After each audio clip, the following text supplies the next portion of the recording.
ఎవడంటుండు ఇప్పుడు కేటీఆర్వి అన్ని పొరంబోకు మాటలు ఊర్లలో ఆవరగాళ్ళు ఉంటారు కదా చెట్ల కింద కూర్చొని పొంకనాలు కొడుతుంటారు. అంతకు మించి ఏమన్నా ఉందా? కళ్ళు కాంపౌండ్ల కాడ ఇట్లనే మాట్లాడుతుంటారు. ఏ మందుకళ్ళు తాగినాక మా కొడంగల్ నారాయణపేట ఏరియాలో కొంచెం మందుకళ్ళు ఎక్కువ. మందుకళ్ళు తాగినాక పోరలు గిట్లనే కేటీఆర్ చూస్తుంటే నాకు సేమ్ మందుకళ్ళు తాగిన లాగానే కనిపిస్తాడు. అంటే ఒక్క నిమిషం, కాంగ్రెస్కు 40 వస్తాయంటే మోడీకి 400 వస్తాయని ఒప్పుకున్నట్టే కదా. వీడు ఎవరిని సపోర్ట్ చేస్తున్నట్టు? ఎవరికి సపోర్ట్ చేస్తుండు వీడు? రాజు నువ్వు చెప్పు. మాకు 40 వస్తాయి, మోడీకి 400 వస్తాయని చెప్తుండు కదా. మరి నేనేం చెప్తున్నావు? మోడీ వీడు ఒకటే రా నాయన, వీని ఓటేస్తే మోడీకి వేసినట్టే అని. పోనీ ఈ మొనగానికి రాష్ట్రంలో 1, 2 ఇస్తే ఎవరికి మద్దతు ఇస్తాడు? మేమైతే లోపలికి రానియం. వాళ్ళకు పడకపోతే ఎవరికి ఇస్తాడు? ఆయనకు ఓటేస్తే దండగానే కదా. అంటే వాళ్ళ మాటల వెనకాల ఉన్న మర్మం మీరు ఆలోచన చేయరు.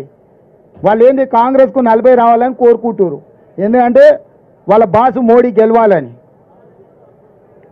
వాళ్ళు మోడీతో అంటగాకి వాళ్ళు బెయిల్ల కోసము కేసుల నుంచి రక్షణ కోసం ఢిల్లీకి పోయి కాళ్ళు పట్టుకొని వాళ్ళు కప్పం కడుతున్నారు మోడీకి. మా గురించి ఏంది మాట్లాడేది?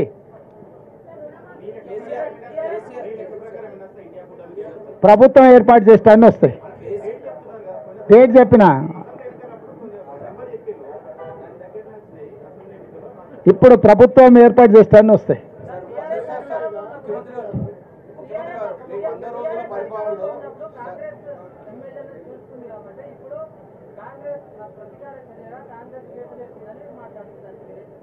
ఇక వాళ్ళే చెప్పాలి, వాళ్ళే చెప్పారు కదా.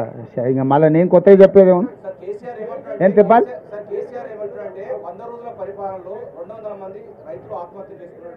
పేర్లు చెప్పమను, పేరు ఊర్లు ఇవ్వమను, నష్టపరిహారం ఇద్దాం.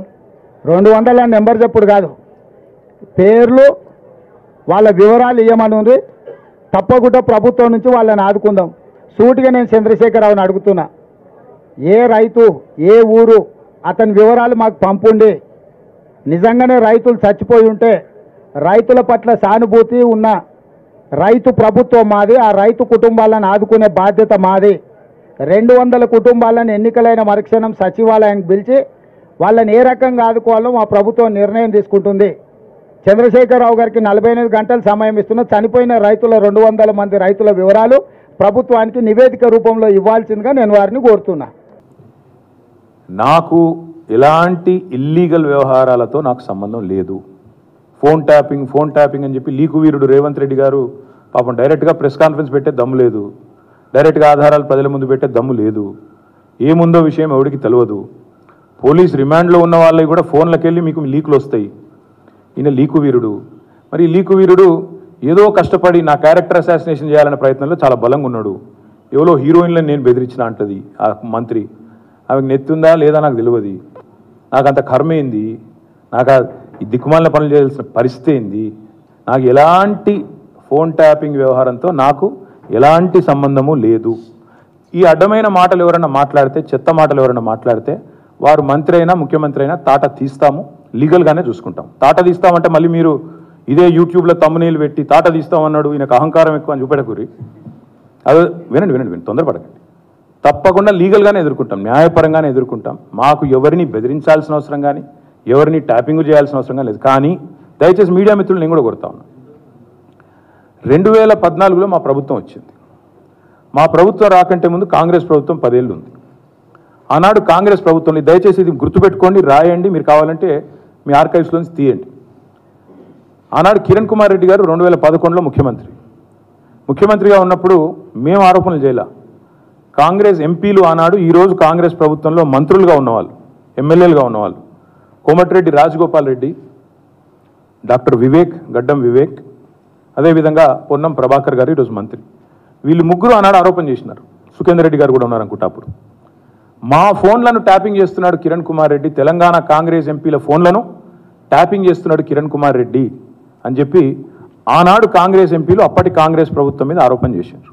సరే, ఆ తర్వాత ముఖ్యమంత్రి గారు నేను చేయట్లేదు అన్నాడు, అది వేరే విషయం. నేను రేవంత్ రెడ్డి గారిని కూడా కోరుతా ఉన్నా, మీరు 2014 నుంచి ఎందుకు? అంతకుముందు మీ వాళ్ళే ఆరోపణ చేశారు కదా. 2004 నుంచి తీయండి, ఫోన్ ట్యాపింగ్ ఏమేమి జరిగింది, ఎక్కడెక్కడ జరిగింది, 2004 నుంచి ఏమేమి కుంభకోణాలు జరిగినాయి, లంబకోణాలు జరిగినాయి అన్నీ తీయండి. ఇంకొక మాట కూడా నేను మిత్రులారా మీకు గుర్తు చేస్తా ఉన్నాను. అధికారులు మారలేదు, ప్రభుత్వం మారింది, పార్టీ మారింది. ఇదే శివధర్ రెడ్డి ఈరోజు ఇంటెలిజెన్స్ డీజీ అనుకుంటే ఇప్పుడు ఆయన, ఆనాడు ఇంటెలిజెన్స్ ఐజీగా ఉన్నారు కేసీఆర్ గారి గవర్నమెంట్లో. ఈరోజు టీఎస్పీఎస్సీ చైర్మన్గా ఉన్న మహేందర్ రెడ్డి గారు ఆనాడు రాజశేఖర్ రెడ్డి గారి గవర్నమెంట్లో ఇంటెలిజెన్స్ ఐజీ, ఆ తర్వాత మా ప్రభుత్వంలో డీజీ, హైదరాబాద్ సిపి. మరి ఈరోజు డీజీపీగా ఉన్న రవి గుప్తా గారు ఆనాడు హోమ్ సెక్రటరీ. వీరందరూ కూడా మరి ఈరోజు మా మీద చేసే ఆరోపణలు కానీ, ఇష్టం వచ్చినట్టు ఇచ్చే లీకులు కానీ, మాట్లాడుతున్న మాటలు కానీ, ఆ రోజు అధికారుల ప్రమేయం నిజంగానే జరిగింది అనుకుంటే ఒక్క నిమిషం. ఇప్పుడు ఆపరేషన్ లేకుండానే మోకాళ్లకు ప్లాస్మా ట్రీట్మెంట్. మీ ఆర్థోపెడిక్ సమస్యలన్నిటికీ రోబోటిక్ టెక్నాలజీ ద్వారా తక్కువ ఖర్చుతో శాశ్వత పరిష్కారం. ఫ్రీ కన్సల్టేషన్, ప్రతి ట్రీట్మెంట్ పై 20% డిస్కౌంట్. ఈ ఆఫర్ కొద్ది రోజులు మాత్రమే. త్వరపడండి. V9 hospitals 9281465842.